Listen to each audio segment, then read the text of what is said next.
Historia de la restauración de la Iglesia, quinta parte. Reformadores entre los bautistas.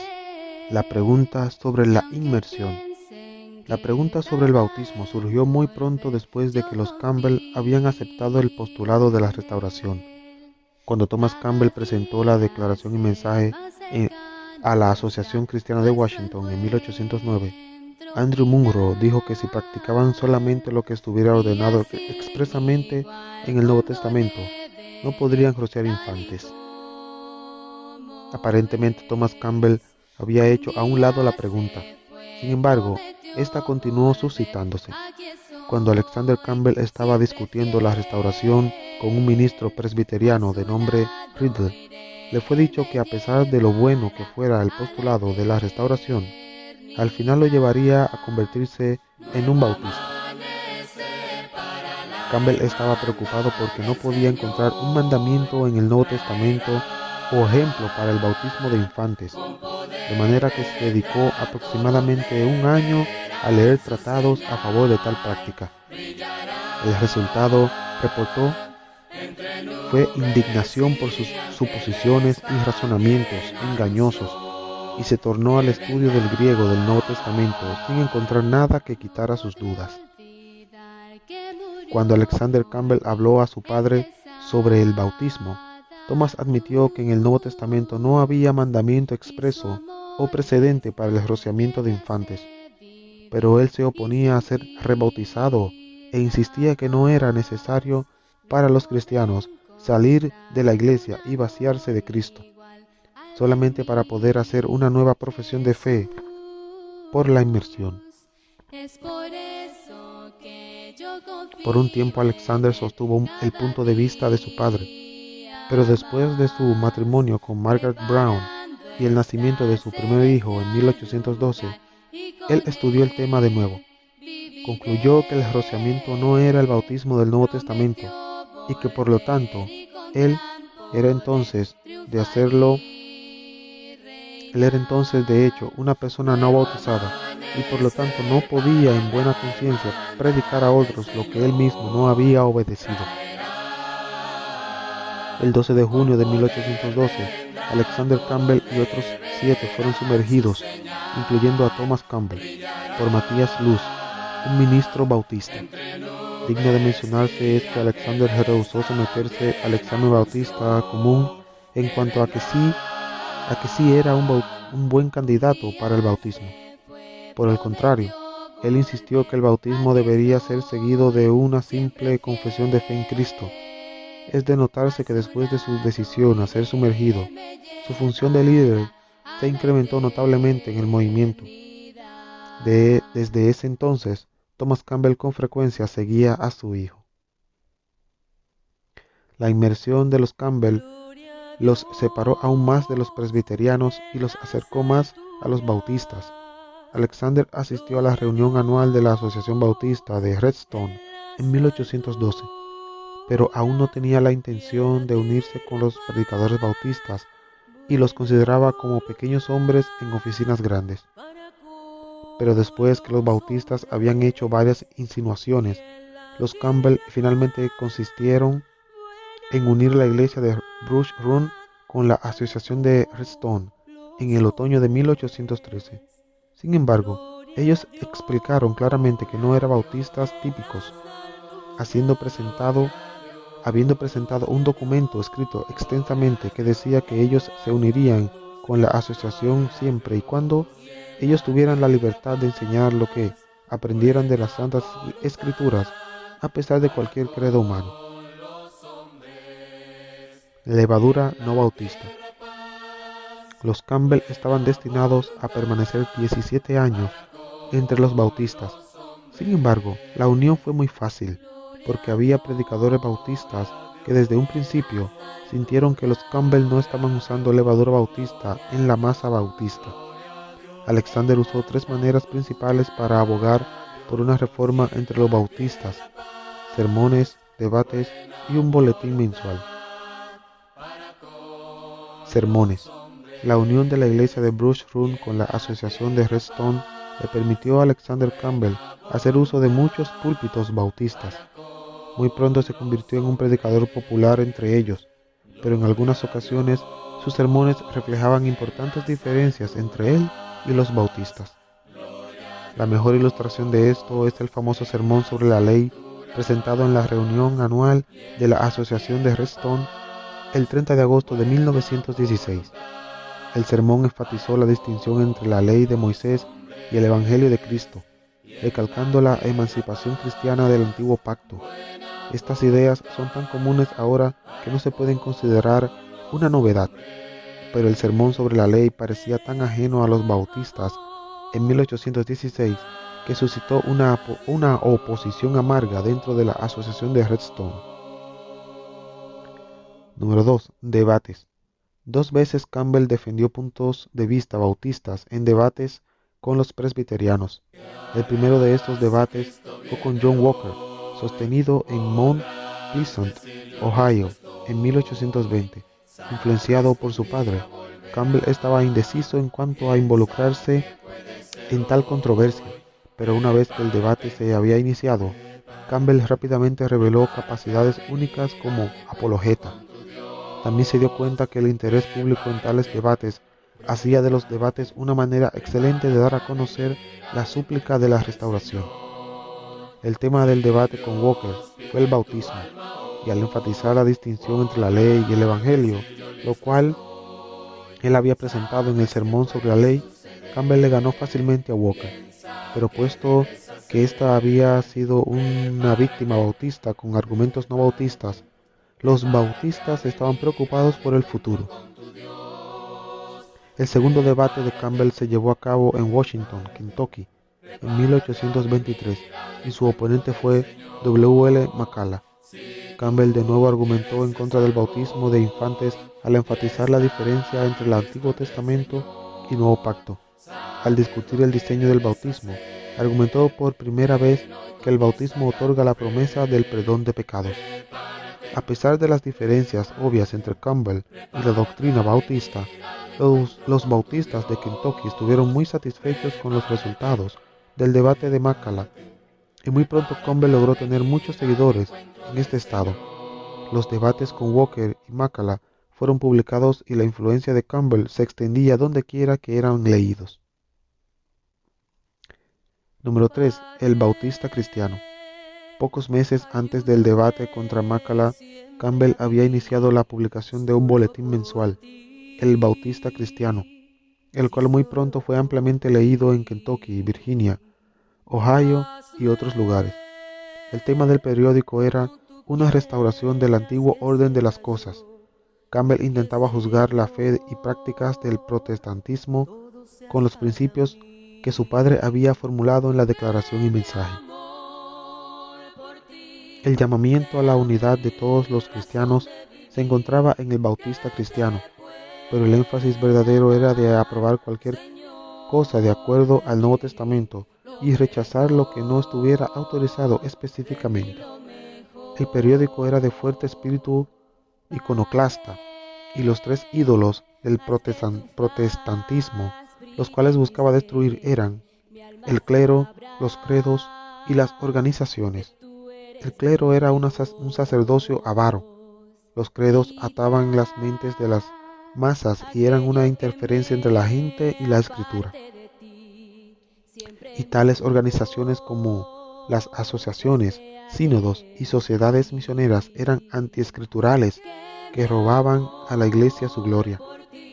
Robert Semple, un prominente bautista de Virginia, reflejó probablemente los sentimientos de muchos cuando denunció al Bautista Cristiano como el más peligroso de todos los boletines que él había leído. Pero el periódico extendió la levadura no bautista de Campbell más que cualquier otro medio. Walter Scott. Un día, durante el invierno de 1821 al 1822, Alexander Campbell se familiarizó con un joven de descendencia escocesa llamado Walter Scott, y en los años siguientes Scott había de ser colaborador más cercano de Campbell en el movimiento de restauración. Scott, educado en la Universidad de Edimburgo, llegó a los Estados Unidos en 1818 y un año después se trasladó a Pittsburgh. Empezó a enseñar en una escuela de Pittsburgh dirigida por George Forrester. Forrester era también el predicador de una pequeña iglesia asociada con el movimiento Halden, y por medio de Forrester, Scott supo del concepto de la restauración y fue bautizado, de manera que cuando Scott conoció por primera vez a Campbell 2 años después, él ya estaba preparado para unírsele en el trabajo de la restauración. Cuando Campbell inició su boletín en 1823, fue Scott quien sugirió el nombre de Bautista Cristiano y quien escribió artículos con frecuencia. La contribución más grande de Walter Scott al movimiento de restauración fue como evangelista de la Asociación de Mahoning, y fue Campbell quien le persuadió a aceptar este trabajo. Para 1823, los críticos de Campbell en la Asociación de Redstone estaban convencidos de excomulgarlo, y para frustrar sus planes, Campbell se hizo miembro de la Asociación Bautista de Mahoning, localizada en la Western Reserve de Ohio. Las iglesias de la Asociación Mahoning habían sido más receptivas a las ideas de Campbell, y varios de ellos habían descartado sus credos y habían decidido seguir la Biblia solamente. A pesar de esto, las iglesias de Mahoning no estaban creciendo, y en 1826 las 16 iglesias registraron bajas en su membresía, aun cuando el área se estaba multiplicando en población. Era obvio que algo andaba mal, y en 1827 la asociación decidió emplear un evangelista para trabajar con las iglesias. Walter Scott había acompañado a Campbell a la reunión de la asociación de ese año, y a sugerencia de Campbell, Scott fue seleccionado como el evangelista. Varios años antes, Scott había leído un tratado que enseñaba que el bautismo es para la remisión de pecados. El tratado había sido escrito por Henry Herrett, un anciano en la Iglesia de Cristo de los Haldan en Nueva York. La idea había causado una profunda impresión en Scott, y cuando se convirtió en el evangelista de Mahoning, se le presentó la oportunidad de ponerla en práctica. Fe, arrepentimiento, bautismo, remisión de pecados y el don del Espíritu Santo. Este era el evangelio restaurado en la predicación de Scott. El resultado fue un gran avivamiento entre las iglesias de Mahoning, pero de diferente clase a los avivamientos de Kentridge y otros lugares del oeste.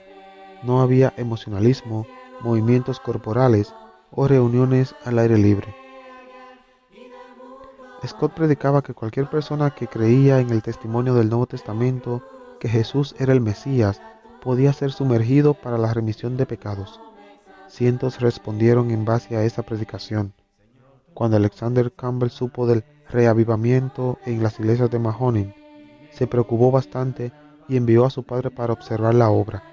Thomas Campbell, después de haberla visto, escribió que aun cuando ellos habían entendido el Evangelio correctamente por un número de años, ahora estaba siendo practicado por primera vez.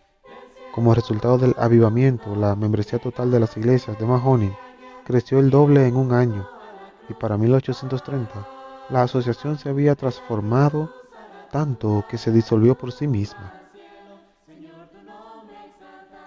La proclamación de Walter Scott del bautismo para remisión de los pecados suplió al movimiento de Campbell con algo esencial de lo cual había prescindido previamente: un evangelismo dinámico y exitoso. Era un evangelismo que enfatizaba la razón en lugar de la emoción y la fe en el testimonio del Nuevo Testamento en lugar del trabajo directo del Espíritu.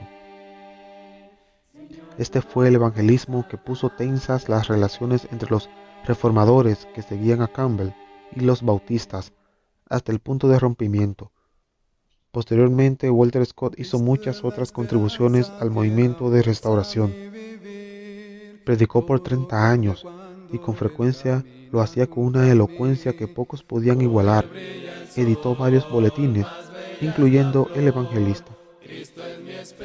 Sirvió en 1836 como presidente del Bacone College en Georgetown, Kentucky, el primer colegio universitario de la Hermandad Cristiana, pero la inigualable contribución de Scott al movimiento de restauración como evangelista de Mahoning fue la proclamación de fe en el Mesías y el bautismo para la remisión de pecados.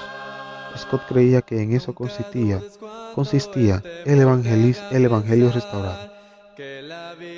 La separación.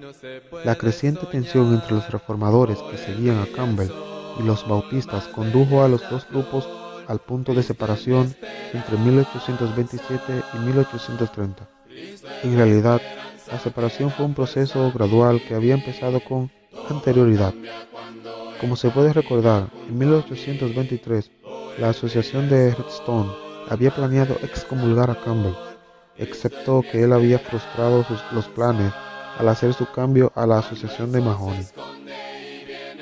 2 años después, la Asociación de Redstone rehusó aceptar cualquier iglesia que no hubiese aceptado oficialmente la Confesión de Fe de Filadelfia, y en 1826 la asociación se dividió al negar la comunión a 10 iglesias de otras 13 que seguían a los reformadores. Esta fue la primera ocasión en la cual una asociación tomó acción contra los reformadores, pero esto fue solo el principio. Varias asociaciones bautistas se dividieron en Kentucky. En la reunión de la asociación North District en 1827, una iglesia presentó acusaciones formales contra uno de los predicadores sin mencionar su nombre. Las acusaciones eran triviales en comparación con las verdaderas diferencias entre los reformadores y los bautistas, entre las cuales se incluían casos como el leer la traducción del Nuevo Testamento hecha por Campbell. Después que los cargos habían sido leídos, Raccoon John Smith, uno de los caracteres más sobresalientes del movimiento de restauración, puesto de pie, dijo: «Soy culpable de todo ello». Surgió un debate amargo y los cargos fueron aplazados por 1 año, pero dentro de ese año la asociación reportó 900 bautismos, la mayoría de ellos por Smith, y los reformadores lograron controlar la asociación. En 1831 la asociación se disolvió como la Asociación de Mahoney lo había hecho 1 año antes. Uno de los eventos más importantes en el proceso de separación ocurrió en 1829, cuando la Asociación de Beaver en el occidente de Pensilvania adoptó un anatema que condenaba a Campbell y a la Asociación de Mahoney. El anatema de Beaver se publicó en muchos boletines bautistas y fue usado como patrón por otras asociaciones para alejarse de los reformadores. Los errores condenados en el anatema Beaver proveen un excelente resumen de algunas de las principales diferencias entre los reformadores y los bautistas. Ellos, los reformadores, sostienen que no hay promesa de salvación sin el bautismo, que el bautismo debe ser administrado a todos los que dicen creer que Jesucristo es el Hijo de Dios sin ser examinados en ninguna otra manera, que el bautismo ofrece la remisión de pecados y el don del Espíritu Santo, que no hay operación directa del Espíritu Santo en la mente antes del bautismo, que la Iglesia no necesita ningún credo sino las Escrituras tal y como son. Los 17 años de unión de Campbell con los bautistas, aún en su mejor tiempo, fueron precarios, y cuando vino la separación, cualquiera de los dos grupos podía haber acusado cruelmente al otro grupo. La unión había favorecido a los reformadores, al habérsele permitido a Campbell una oportunidad de sembrar sus puntos de vista, como brea entre el trigo bautista. Como resultado, un número de predicadores bautistas, muchas iglesias y aún asociaciones enteras habían aceptado el llamamiento de Campbell a la reforma y al evangelismo de Walter Scott. Por último, los bautistas reconocieron que era necesario una operación mayor de escisión, pero para entonces ya no era muy fácil separar la brea de entre el trigo. En ocasiones, los bautistas se daban en cuenta de que asociaciones enteras habían sido víctimas de la brea. Cuando la separación fue final, después de 1830, en lugar de una iglesia de Brush Run con un número reducido de miembros, la reforma de Campbell tenía iglesias esparcidas sobre varios estados con más de 10.000 miembros, la mayoría de ellos ex-bautistas. Y en el próximo capítulo, los movimientos se unen. Nos vemos en la próxima. Que Dios les bendiga.